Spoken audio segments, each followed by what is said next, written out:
Hello guys, mga kamamsis, ka-farmers. So, andito tayo sa Bay Avenida or dito sa lugar ng mga furniture. So, kailangan ko ng lagayan ng aking air fryer. So, ito nakita ko.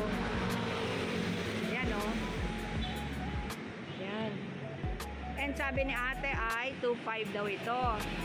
Pero, ibinigay sa akin ng 2.1. Malaking bagay na, meron ng 400 pandagdag na ng pan-tricycle papuntang Blooming Street.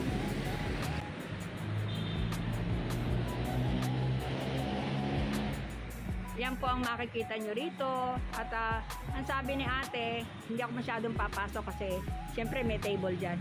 Umalis siya eh. Ayun, yan daw, set ng table na Nara, around 65,000 pesos daw po yan. Bali, animan yan. 6 seaters. 1, 2, 3, 4, 5. Alam ko 6 seaters eh. 2. Baka naman 8. Ayokong pumasok kasi alam niyo naman, hanggang dito lang tayo. Umalis siya at kukunin niyo yung stock dito sa kabilang tindahan. May tinanungan ako doon, hindi ko makita. Puro lalaki yung nando doon, hindi ko makita si ate. So, lakad-lakad ako hanggang dito ako nakarating sa gawin na ito. May kausap na ako kahapon. Yan. And ito ay wala yung pangalan. Sasabihin ko sana ay kung anong furniture.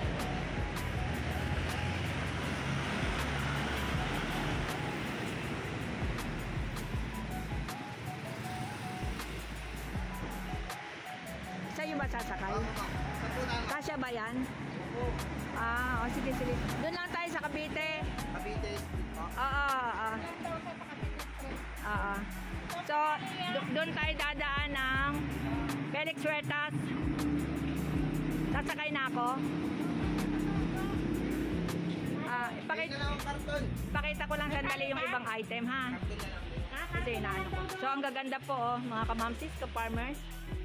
Try nyo po magpunta rito. Napakagaganda.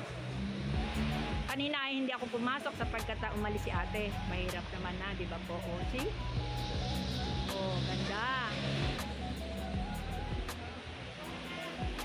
Ate, magkano rito yung maganda na ito? 120. Yan, ang ganda. 120,000 daw. Tayo'y matalbog-talbog dito. So, ang ganda nung texture nung kanyang pangmayaman. Di ba po? Pero kasi ako pagka yung akin, gusto ko yung L-shape lang. Yung simple lang. Pag ako pero ito ang gaganda. Pang mayaman talaga. Guys. Gaganda rito. Talagang mga Nara. Kaya kung gusto niyo po, ay pumunta kayo dito sa amin. Sa malapit sa Tambunting. Yan. Dito po sa harapan namin, Tambunting ay puro mga furniture set, mga furniture shop.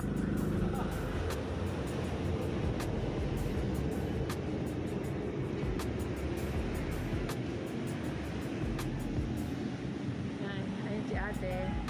Ate, thank you naka-discount ako ng 400. Yan, thank you so much.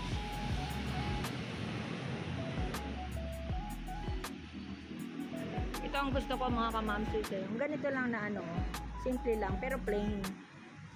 Plain lang siya. Pagka nagka-budget tayo, yan naman ang ating pupondohan. Hindi daw ako ma-search ni ate kaya titingnan natin Wait lang guys. Wait. Kasi sabi ko mag-subscribe sa akin O sige mga kamamsis, ka-farmers, hanggang dito na lamang at muna at ang inyong kamamsi edit ay nagsasabing be courageous, be happy, and be natural. God bless everyone!